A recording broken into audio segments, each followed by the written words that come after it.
Okay, good evening, everybody. I think this is part 37 of Finding Your Path, our exploration of Mesillat Yesharim by Ramosh Chaim Tzato. We're continuing now with chapter 11. The paragraph we're going to starts with Hine Adheina Dibarti. Says the Mesillat Yesharim, up till now, I've been speaking Hine Adheina Dibarti al Ketzatz Mitzvahs. A few mitzvahs, Masha Oneroyim Shebnei Adam Nichsholim Bahem Alarov. In the past, we talked about Shabbos, we talked about Kashrus, the various matters that people slip up in, they make mistakes in. And what he's going to say is now like a general idea. We've spoken about a few of these areas. The principle is that the Mesillat Yesharim is saying that it doesn't just stop here. Every negative mitzvah in the Torah, every don't do mitzvah in the Torah has these same details, fine points, which have to be examined, understood, and guarded from transgressing. There is no mitzvah,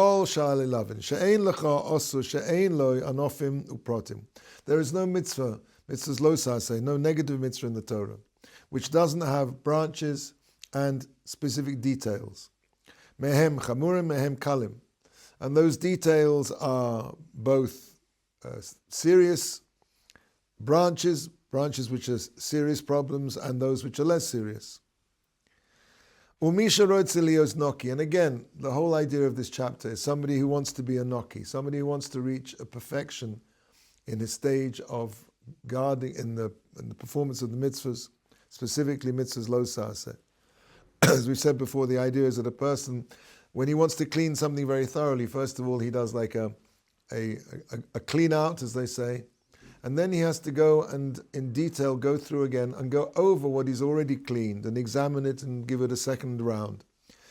It's mashma from the fact that he structured the book in this way that it's impossible to do everything. It's impossible to just clean yourself out completely. It's not going to happen. A person who wants to be a noki has to first of all take on, so to speak, the more obvious, the more egregious faults that a person has.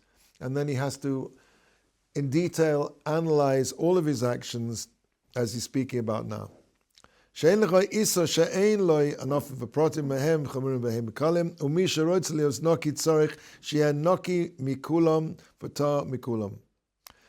wants to be a noki on the level of somebody who's clean, he has to go through all of the mitzvahs, and he has to analyze, as we said before, in great detail, his actions to become completely clean and pure. Chazal already said in Shir Hashirim, Shinaich ke'eder harachelim. Your teeth are white like the female goats. A rachel is like I think it's a goat it's a goat. A ewe. Ma rachel zu tzanua. Just like a rachel is tzanua, is I don't know how you translate tzanua into English. I'm sure there's an English word for it. The idea of tzanua is private. Somebody who keeps themselves to themselves. It's a midah of a feminine midah, to be inward. Huh? Modest. Okay, to be modest. Yeah, modest is not a very good word, because modest also is like in opposition to being somebody who's big-headed. So it means modest in the sense of inward and not someone who's showing off. Kacho Yisrael Tzanuim. Yisrael, the Jewish people, one of their midas is to be naturally modest in that sense, modest in the sense of being private, inward, not showing off, not being, and that's why it says one of the characteristics of a Jew is that he's a baishan, he's easily embarrassed. Jews are by nature, by inheritance, baishanim, easily embarrassed, rachmonim, merciful, and gemulei chasodim. They are people who do kindnesses to other people. That's in our genes. That's in our genes. Milchemes Midian, in the war against Midian. And let's understand this. Rav Huna b'shem Rav Acha Omar. What does that mean? Shalo. What does it mean that tznuim in this war against Midian? Shalo higdim echad mehem tefillin shel rosh letefillin shel yad. that they were careful in the mitzvahs, they were clean in their observance of all the mitzvahs to the extent that none of them put on the tefillin of the head before the tefillin of the yad, of the arm. There's a correct order to put on tefillin, and even something as detailed as that the Jewish people were considered to be nekiim in that. She'ilu hiktim echad lo haya Moshe meshabchon, because had it not been for the fact that this was true of everybody, that Moshe would not have praised the Jewish people, lo yotzim misham b'shalom, and also they would not have come out of the war in peace, meaning they would have had problems on the battlefield. V'cheinu amar Yerushalmi, a similar idea says in Yerushalmi, hamasaper bein yishtabach liyotze, somebody who speaks between the bracha of yishtabach, as we say in the morning in Shacharis. There's a gap between yishtabach and the first bracha of the Shema Yotze, or somebody who speaks between those two, which way is prohibited to do so, of course. Averi hibiodo, he has a sin in his hand, and they would send him back from war, because somebody who did such an avera causes a sakana, a damage to the whole of the army. He's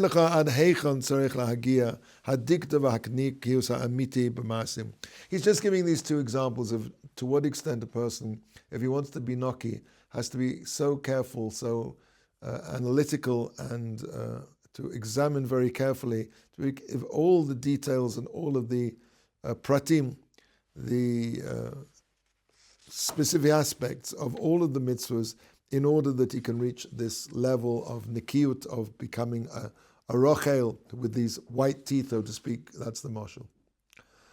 Okay, now we're going to move on to another area, which is the area of midot, of character traits. Just as a person needs to purify, cleanse his actions, similarly, he has to be clean when it comes to his midot, his character traits.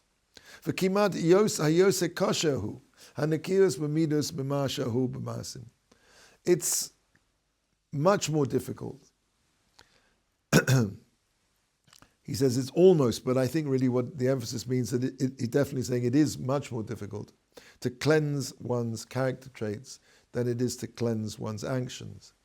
A person has much more of an ability to control what he does than to control who he is. The character traits of a person are really who he is. So to change those is an extremely difficult thing, much, much more difficult. And why is that? Because a person's nature acts on the way his midos, his character traits, much more than it acts on his actions. His actions are, at the end of the day, more controllable. Yain hamezeg v'hatechuna heim o mesaimim o misnagdim gedolim lehem. Because a person's nature will have a tremendous influence in either helping or hindering him from following a certain line of action. We'll see what he means. V'chol milchama shehi neged netias hateva. Any battle where a person is going up the leanings, the inclination of his nature, milchama chazakahu. That's a tremendously strong battle. Vahuma sheperishu ba'amrom zal, and that's what Chazal explained to us in Avos chapter 4 Dalet. Eze gibor hakovesh et Yisroi. Who is considered to be strong? The one who dominates his nature. Now it's interesting because the way I understood this pasuk was who is considered to be strong? Somebody who dominates physically, who doesn't respond to his Yetzer Hara, who doesn't do what the Yetzer Hara wants him to do. But you see the way the Mesillat Yesharim is understanding this pasuk.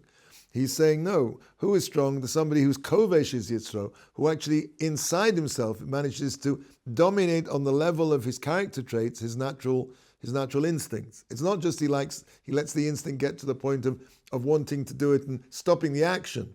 It seems to me what he's saying is here is that somebody that actually manages to dominate his character trait to subdue that character trait, to take that character trait and to dominate it at that level, despite the natural inclination of human nature. The character traits are very many.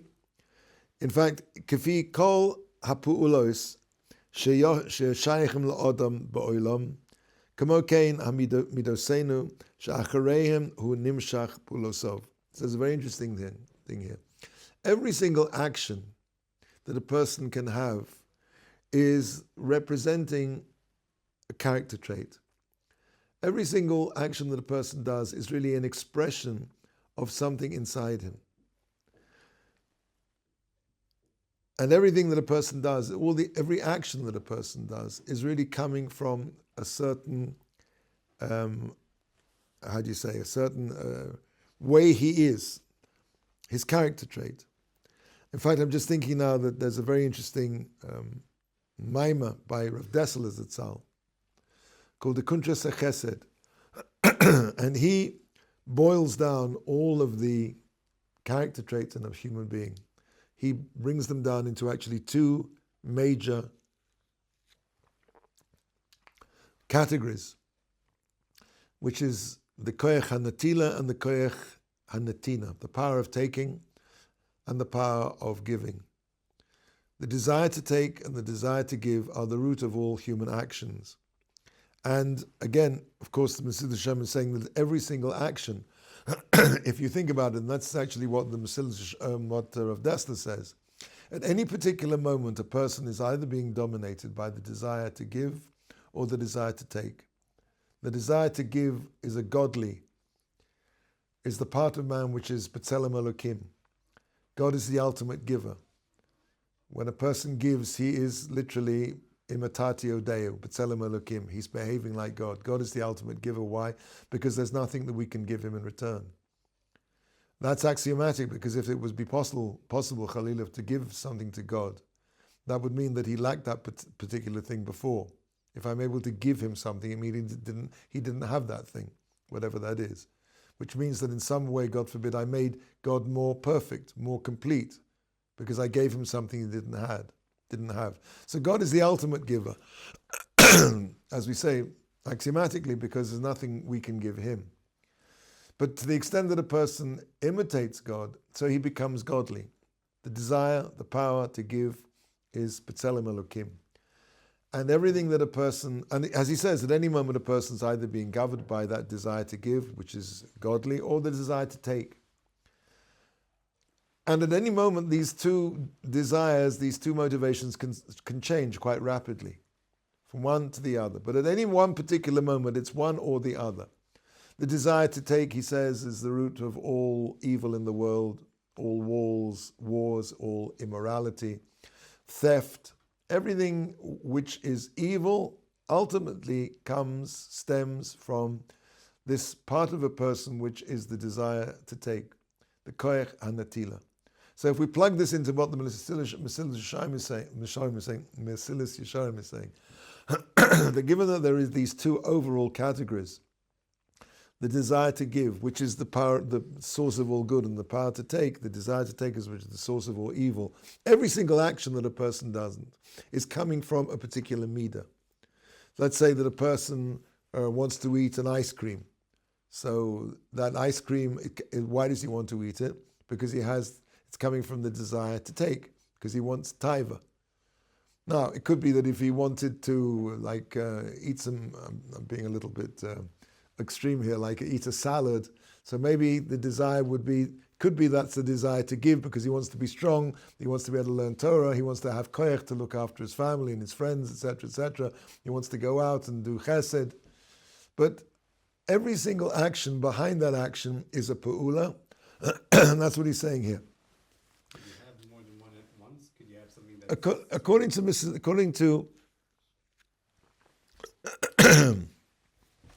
According to Rav Dessler, and it's an interesting point, he says that at any one particular moment, a person is being motivated by one or the other, and it can change very quickly.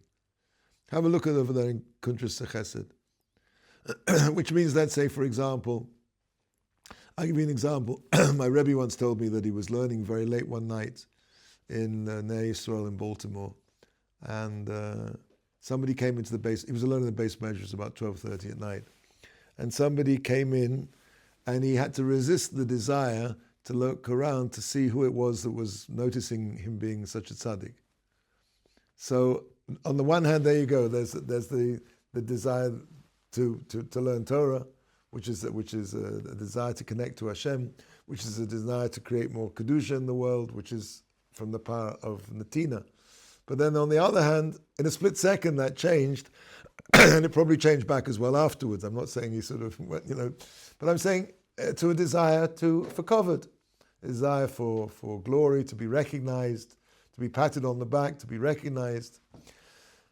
So at any one particular moment, this is what he says. It's an interesting observation that it could be just for a split second, but it can change very quickly. The same action can provoke something which is on the one hand good, and then quickly something which is not good, and then back again. So Midah of Gaiva essentially is basically a person connecting more to the animalistic part of himself. The Midah of Gaiva is connecting to the emistic part of himself? And animalistic part of Animalistic part of himself. The Midah of Gaiva is an evil. Gaiva is evil. We're going to be talking about that. Why is Gaiva evil? We'll see. Gaiva, pride, is something which is the desire to take. It's the power to take. I want to take. What do I want to take? I want to take respect. I want to take position. I want to take celebrity. I'm taking.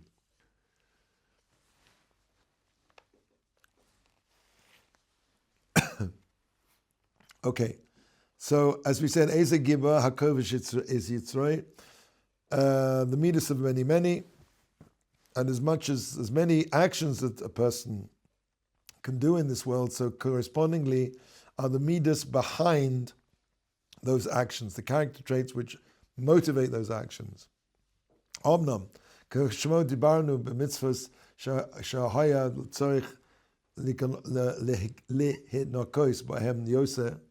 So just as we spoke about mitzvahs which require more action in order to purify ourselves from them, as we went through in previous weeks, keeping Shabbos, kashrus, v'chule v'chule, dainu mimashe regilus b'nei adam lahakoshel, meaning areas in which a person is more prone to fail in his physical performance. Kain medaber, we're also going to speak b'midas harashois ba'arichos arichus ion yoseh mipnei regilosenu bahem. So similarly, he's going to discuss now the certain character traits which people are more prone to trip up in, given that these are just, so to speak, the ones that are most common. But that doesn't mean it stops there, as he said before, when it comes to physical actions. Similarly, with midos, we're going to discuss the more problematic, the ones that people most usually have problems with. And they are gaiva, pride, kas, anger, kina, jealousy, taiva, and lust, desire for physical things. Hein kol ela midas rois asher osam nikeres umufusemis. These are all character traits which are bad and whose evil is recognized and well known. Ein tzarich la rayos. We don't need to bring proofs that these things are bad. Ki hinei rois heina ba'atzmon, because in essence these character traits are bad in themselves. V'ra'os b'toldosehem, and they bring in their wake what they cause is also evil. Ki kulon chutz mishuras haseichel, because all of them are outside logic. Any intelligent person understands that these things are bad. V'chochma, and wisdom. V'chol achas kedai la'atzma lahovi es ha'odem el averus chamurus. And each one of these bad midas will necessarily bring a person to serious sins. For example, just take the last one, taiva. It's clear that taiva, physical desire, can bring a person to obesity, and he can be over on the love of not looking after him. The Torah says we're supposed to look after our physical bodies very well. Taiva also brings a person to the Avera of immorality, of looking at things that he shouldn't be looking at. So apart from the actual desire itself, it leads, and just giving one example here, of many Averas which come in its wake. We're going to start first of all with Gaiva. Gaiva, pride. So, Mikra Mole Mas here, there are many sayings, there are many places where the Torah and Chazal warn us. For example, it says in Devarim, V'ram levavecha v'shachachta es Hashem Elokecha. Your heart will become raised up, v'shachachta es Hashem Elokecha, and you'll forget Hashem. When a person feels that he is a self-made man, when he did it himself, so the first thing he's going to forget is everything comes from Hashem. So there you go. There's a bad midah. The bad midah is gaiva. I did it myself. And what does that lead to? Immediately, or eventually, and not so far eventually along the line, that can lead to a denial of Hashem. Now, it may be that a person will not, but if you ask him, do you believe in God? Yes, I believe in God. But he's already limited. Yeah, there's a God in the world, but you know something? I did it. I'm the one who did it. So in a sense, that's a denial of Hashem. And you're going to forget Hashem. Hashem is the one who did it for you. It just reminds me, it was a very nice story actually about Moshe Montefiore, who was a religious Jew who did a lot of good things to the Jewish people. He came to Eretz Israel many times, his last journey when he was 90 years old. And at an early age, he did basically tshuva. He came from an Italian grandfather, I think, was settled in England. He married, and his wife was a Rothschild. He became extremely wealthy. He retired at the age of 40-odd and devoted the rest of his life to serving the Jewish people. He rescued Jews from a blood libel in Constantinople that the Turks invented. He was a man, an Ish Tzibur, who dedicated himself to tzedakah and ma'asim tovim. And so the story goes. I heard the story from Rav Samit Shlita. And Rav Samit told me the story that basically, apparently the Chasam Sofer, who was at the time of Moshe Montefiore, spent a Shabbos with Moshe Montefiore in his house. He had a house in the east coast of England, Ramsgate. Actually, he set up a yeshiva there. It's a whole story. You can still go there and see just the remains of his house. It's all been sort of, but it's still an interesting trip there. You can still bits of the house. Being as it may. So the Chasam Sofer spent a Shabbos with Moses Montefiore, and after the Shabbos, Moshe Montefiore came to the Chasam Sofer and he said, did the the Rav in his stay here during Shabbos see anything that was not in accord with what's written in the Torah of Moshe Rabbeinu, Torah's Moshe Rabbeinu? So the Chasam Sofer said, I saw nothing here that was in accord with what it says in the Torah of Moshe Rabbeinu. Chasam Sofer said, what does the Rav mean?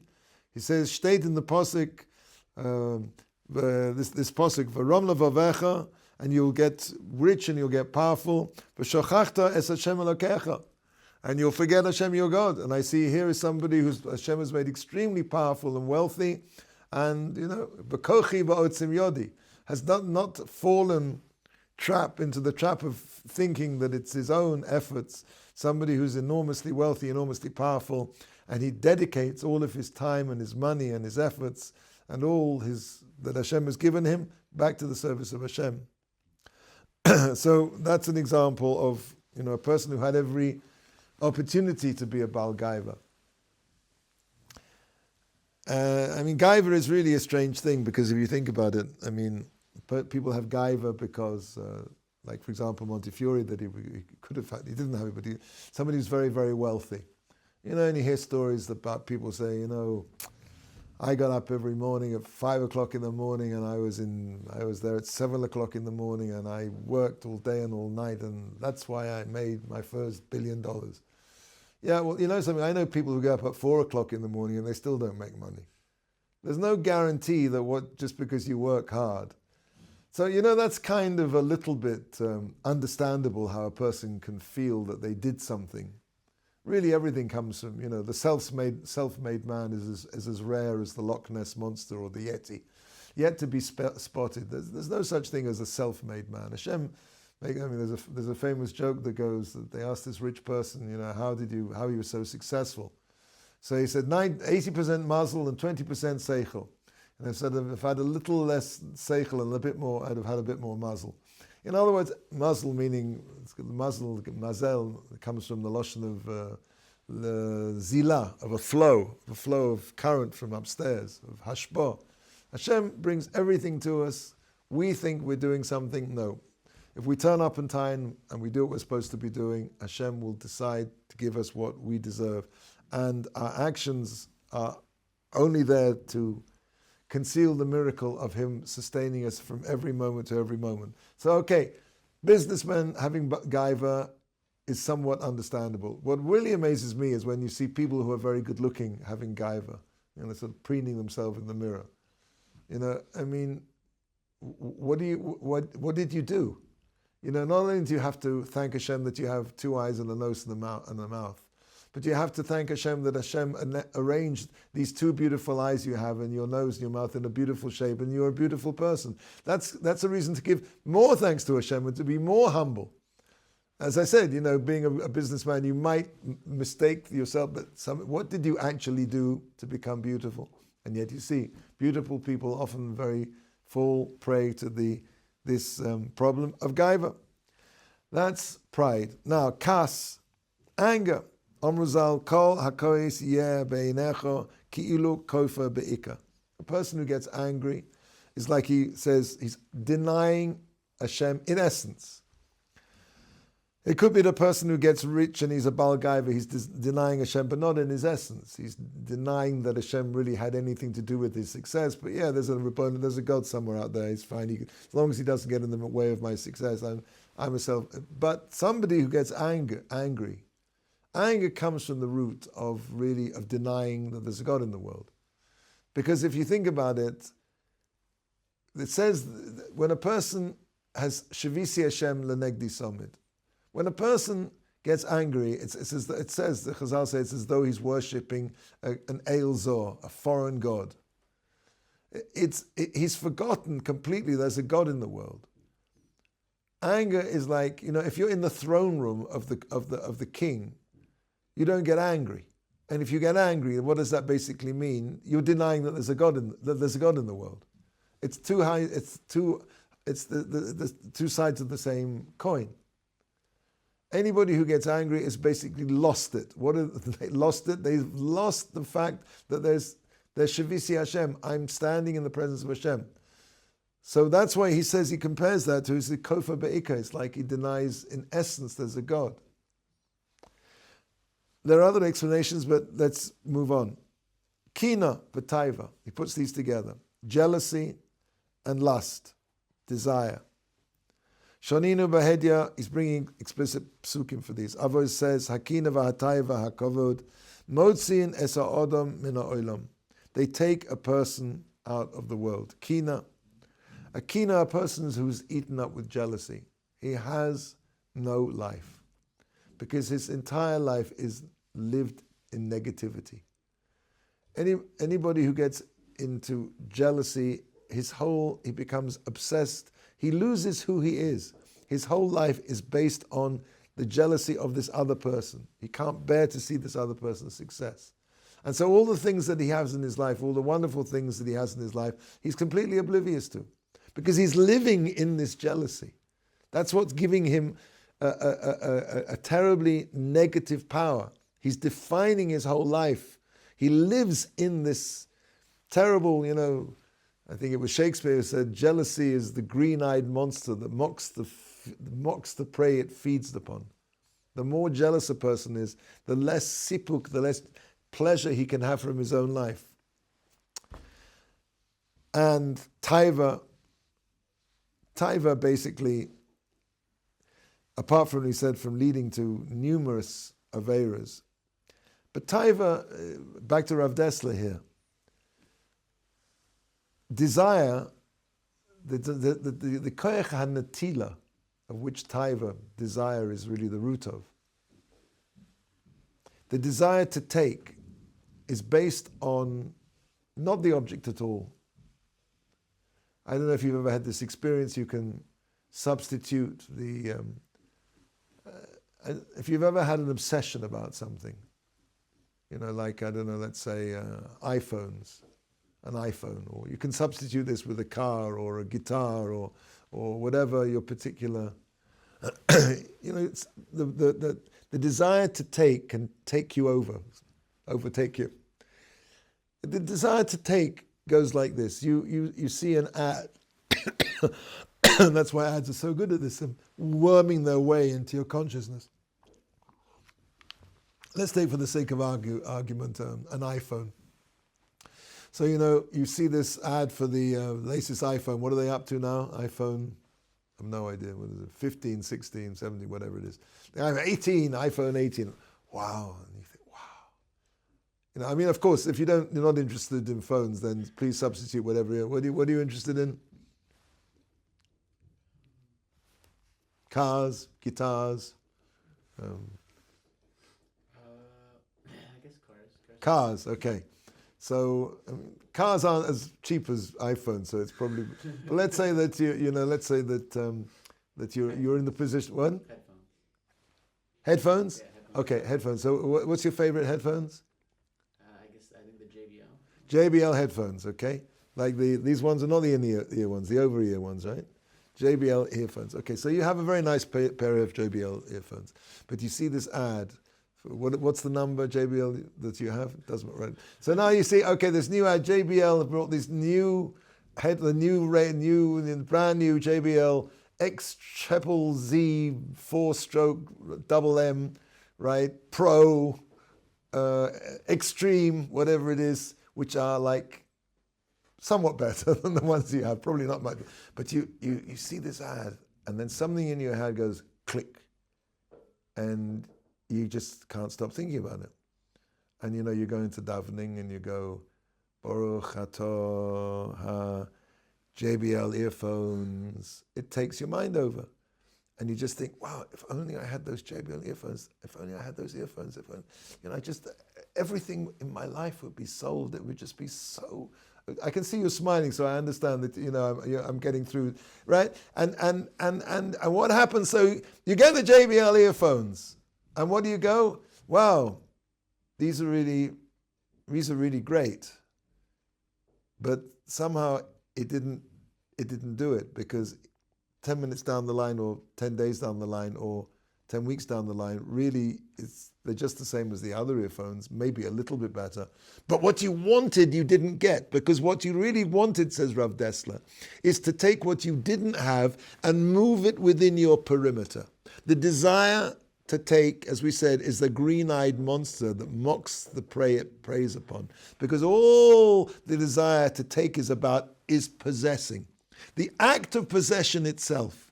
And of course, once you've done that, once you've had that act of possession, so you've got it now. So it sits in the back of your room with all the other trophies which were supposed to be it that you ever bought or wasted your money on in your whole life. And of course, we're suckers for this, because we keep doing it over and over again, because the koyach hanatila is something so deep in a person, the desire to possess. And of course, it's a fakery, because it's nothing to do with the thing itself. So that's taiva. And the Gemara goes into details. It says, it talks about immoral relations, that mayim genuvim matukim. The idea of being able to have illicit relations is much sweeter than when it's beyond your grasp. As soon as it becomes something which is available to you, it's yours, you don't want it anymore. Or at least it didn't hit the spot, because now it's moved on. It's moved on to the next thing. whatever that is, the next headphones, the next guitar, the next Ferrari, fill in the blank. Whatever that is, it's never, ever going to fill that spot until a person realizes that the desire to take is an insatiable, devouring beast which will eat a person up.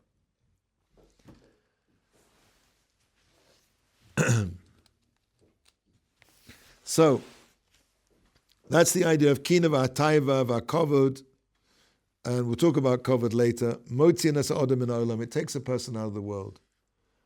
It takes a person out of the world, as we said. One reason is because it doesn't leave a person to live with what he has. It removes him from the reality and the joy that surrounds him. But also it leads to him being taken out of the world because he comes to do aveiros. Because a person, when he allows these bad midas to overcome him, kina will lead to a person doing somebody else down, damaging his reputation, or damaging physically in extreme circumstances. Taiva will lead to him, God forbid, doing immoral things, or adultery, God forbid. Kovod will lead a person to also the desire of status seeking can lead to all kinds of evils as well. And we'll go into those later. Omnam ha'inyan hamitztorech bam hu lihimoled mehem mikol anfehem ki chulam ke'echot suri hagefen nechriya v'natchil ledaber bam rishon. However, the inyan, which is we have to understand here, is that every bad midah, and again, he's just choosing the midas which people are most prone to fall down in. But as he said before, every action behind it is a midah, and all of them require checking and examination. But the inyan, what we're speaking about here is that a person has to turn aside, he has to remove himself from these and all of their branches, all of those sneaky little side streets that come from these bad midas, because all of them, as one, are deviant offshoots of a strange vine. Now, this is a very interesting phrase here. I didn't really get to look at it a lot, but if you think about it, it's a bit of a tautology. They are surei, deviant offshoots, migefen nochria, of a strange vine. There's a double thing here. It's not just they're deviant offshoots of a vine, they are deviant offshoots of a strange vine. I don't know. Maybe I'll try and think about this and come up with some answers. But you hear the question, right? Why? Yeah. No, I'm saying, he says they're deviant offshoots of a strange vine. Why do you need if it's a strange vine, why do you need a deviant offshoot? And if it's I would understand the principle. Or if it's a deviant, or if it's not a strange vine, then a deviant offshoot is enough. Why? It's like it's a double-barreled thing. It's yeah. V'nas. Maybe it comes from like a strange place, and the offshoots are deviant from that place that it comes from. Or something. Yeah, but I'm saying, what is that? I'm sure that's something. It's surely telling us something more, unless you want to say.